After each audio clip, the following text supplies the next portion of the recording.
Folks, we're back. Good morning. We're headed over to Ferrari of Long Island to check out the all-new Purosangue. They just got one on demo. We're excited to take a look. It is twice the price of a Lamborghini Urus, so we're going to see if it's worth it, and we're taking you along with us. It's a good day to have a good day.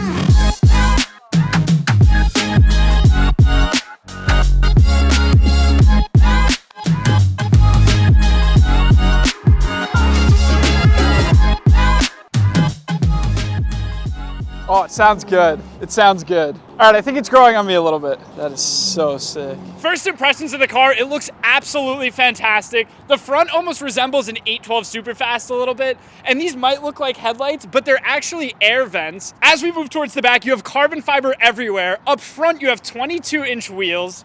Of course, one of the best features on the new Purosangue, the suicide doors. And as we move towards the back, you have 23-inch wheels, which actually look perfect on this car. And Jack, if you could get a shot of the back, because I think the taillights resemble a 296 a little bit. So you have an 812 Superfast up front, 296 in the back. The carbon fiber is going to continue again with this massive diffuser.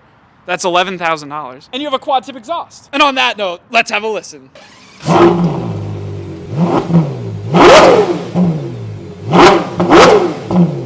I just found out after popping the hood that it does have a clamshell hood, and it is so light. Oh my God, look at this.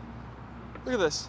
That might be the lightest hood I've ever seen. It feels like it's gonna fly away on me. But anyway, down to the business here, folks. You have a 6.5 liter naturally aspirated V12. While everybody's going electric, Ferrari decided to make a V12 SUV that gets 11 miles to the gallon, but it makes 715 horsepower, has a 0 to 60 time of roughly 3.2 seconds, and a top speed of 193 miles an hour. Now we're gonna hop into the car and check out a little bit of the interior. When you jump into the interior, one of the first things you're gonna note is that there's no traditional infotainment system. Your passenger actually has the biggest display screen in the entire car. Over to the center console, you have the basics. You have 2 cup holders, your hazard button, this tiny little shifter that's on all the new Ferraris, and I don't know exactly how it works, but we're gonna figure it out when we drive the car. You also have these awesome leather and Alcantara seats that are heated, ventilated, and massaging. It's not a bad place to spend time in your Ferrari SUV. Now to the back seats. To get in, there's no door handle. You just pull on this little tab here.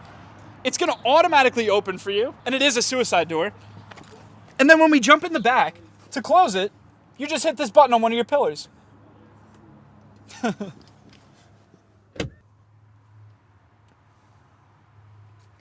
Okay, immediately, I like gadgets and gizmos, so this is the coolest part about the back seat. This little control panel here, you push this button, and it pops up. Oh, okay. It controls the heat and ventilation in your seats, but it is so cool. Oh yeah, okay. So it controls your heated and ventilated seats and your climate control, and it is the coolest little thing I've ever seen. You'll also notice when you look up, you have a $20,000 sunroof. The price of a Honda Civic when you look up at your piece of glass. But on that note, let's talk comfortability in the back seats. I am 7'3". I do have an ample amount of room. The most room you'll have in this car is the headroom, and I think the sunroof helps with that a little bit. This seat is all the way back, and I still have some room here. The car tapers off in the back a little bit, almost like a sport back kind of feel. So you don't have the most leg room, but it feels comfortable. It feels good. And now when you get out of your back seats, you can automatically close them as well by just pushing... Oh, no. And now when you get out of your back seats, to close them, you just give it a little push. Oh, got it. After 5 failed attempts, I now figured out how to close the back door. You just push forward on this little button, and again, it closes automatically. Take 5. Let's talk about the trunk. If we had golf clubs, we'd give it the golf club test, but you have a little privacy cover here. You have your metal specification list, which is on all Ferraris, because this car has $51,000 of additional options that aren't listed on the window sticker, but they'll be listed here. If you're doing large Costco runs, I don't know if it's the most practical SUV for you, but if you're just going for a round of golf or you have some light luggage to put in here, it'll definitely work. Alrighty, first drive in the 715 horsepower, 6.5 liter V12 Ferrari Purosangue. Oh my God, there's the mic. We roll down the window because we're gonna go through a tunnel. We tried to open the $20,000 sunroof, but it doesn't open. And here we are approaching the tunnel. We're gonna give them a little bit of a lead here. Okay. Don't crash the Purosangue, Chris. Don't crash it. Of course, when we're driving a $562,000 Ferrari, a Honda Accord has to come in and cut us off.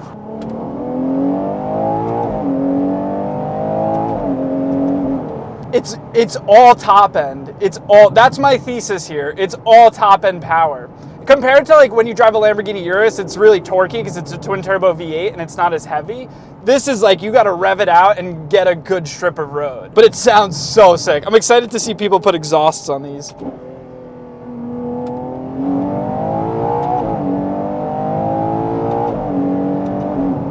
It gets up to speed so quick, obviously, and it like revs out like crazy. I just don't feel that like pushback. Is there like a sport mode? It's in sport mode.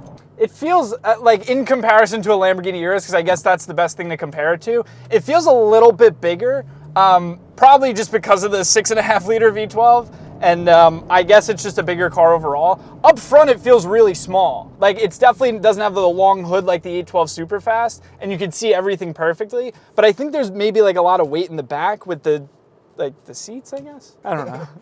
All right, one last one. This is like the best test drive route.